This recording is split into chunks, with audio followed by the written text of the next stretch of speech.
para sambahin lamang ang nag-isang tagapaglikha. Yan ang dahilan bakit tayo nabubuhay. Sapagkat hindi tayo dito magtatagal. Tayo ay temporal. Tayo ay pansamantala lamang. Ang bahay ay nasisira. Ang sasakyan kinakalawang. Ang may buhay makakatikim, makakaranas ng kamatayan. Ang may kalakasan, nanghihina tayo. Maganda ang pangangatawan, nagkakasakit ka. Ibig sabihin, paglaanan natin ang oras panahon na tayo ay magbalik loob sa ating totoong tagapaglikha. Sapagkat sinabi sa Biblia mismo, sinabi ng Biblia, at ito ang buhay na walang hanggan, ang makilala ka, ang tunay at nag-iisang Diyos. At sinabi ni Jesus, ako ay kanyang sinugo. Yun. So, ang ibig sabihin, kilalanin natin ang utos ni Jesus. Sabi ni Jesus, La ilaha illallah, walang ibang Diyos maliban sa Allah. La ilaha illa huwa, iisa lamang ang dapat pag-upulan ng pagsamba, ang Allah subhanahu wa ta'ala. Ano ang walang kapatawaran? Kung umanaw, mamatay ang tao na ang sinasamba niya ay mga nililo, mga kahoy, rimulto, mga picture, mga larawan, kapwa-tao natin, mga santo-santa, pag yan ang tinatawag natin at inabutan ng kamatayan, wala tayong kapatawaran. Sapagkat they worship created things rather than the Creator. Ano? Ngayon po kuya, marami tayong pag-uusapan pa. Pero nais kong ikaw ay maging kapanalig ng mga propeta, ni Birhen Maria, ni Jesucristo, ni Propeta Muhammad, lahat ng mga disipulo. Nais ko ikaw ay maging kapanalig at maging panauhin tayo sa paraiso. Ipagbawal sa atin ang impyernong apoy. Ang gagawin natin ay magbabalik loob tayo. Gawin natin ang ginawa ng mga propeta. Sabihin natin ang sinabi nila. Sinabi ni Propeta Muhammad, sino man sa inyo ang magsabi mula sa kaibuturan ng iyong puso ng ganito, La ilaha illallah, walang ibang Diyos maliban sa Allah. At sinabi rin ng Allah subhanahu wa ta'ala, sino man sa inyo ang kilalanin si Propeta Muhammad, dahuling sugo ng Allah subhanahu wa ta'ala, sa awat habag ng Allah subhanahu wa ta'ala, matatamta natin ang tunay na kapanatagan, kapayapaan, at kasiguraduhan ng kaligtasan ng ating kaluluwa. Ibig sabihin, umanaw man tayo, ano man ang kalagayan natin sa buhay, marami tayong problema, tayo ay marami tayong pagkukulang, pagkakamali, pag nagbalik loob tayo, makakamtan natin ang kapatawaran ng ating mga kasalanan. Opo. Kaya bago tayo maghiwalay, aalalayan kita. Sabihin natin ang sinabi nila, sa gawin natin ang sinabi ni Jesucristo Birhen Maria na sila'y sumaksi, ay siya lamang tagapaglikha. Hindi siya, ang Diyos ay hindi dalawa, hindi siya tatlo. Ang Diyos ay isa lamang. Kaya aalalayin kita. Sabihin mo ito. Ganyan ang kanang kamay ko. Sabihin mo, kanan. Ganyan.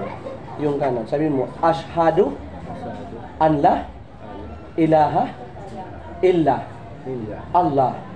Wa ashhadu anna Muhammad Rasul Allah. Ako'y sumasaksi at naniniwala na walang ibang Diyos na dapat sambahin maliban sa Allah. Ako'y sumasaksi at naniniwala na si Propeta Muhammad ay huling sugo ng Allah. Allahu Akbar. Okay?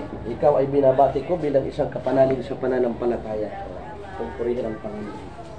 Kapatid, ay alito siya. Ngayon, payo po sa ating sarili at sa iyo. Mula ngayon hanggang sa huling ibig ng ating buhay, ay patuloy natin na kilalanin ang Allah subhanahu wa ta'ala. Sundin natin ang kanyang kautusan, sambahin natin siya sa pamamaraan ng Propeta Muhammad. Kasi ang ibig sabihin ng mga salita at gawa ng Propeta Muhammad, yan po ay hadith, legal use of the Prophet, para malaman natin ang pagsamba kung papaano. Assalamualaikum. Sabihin mo, wa alaikum musalam.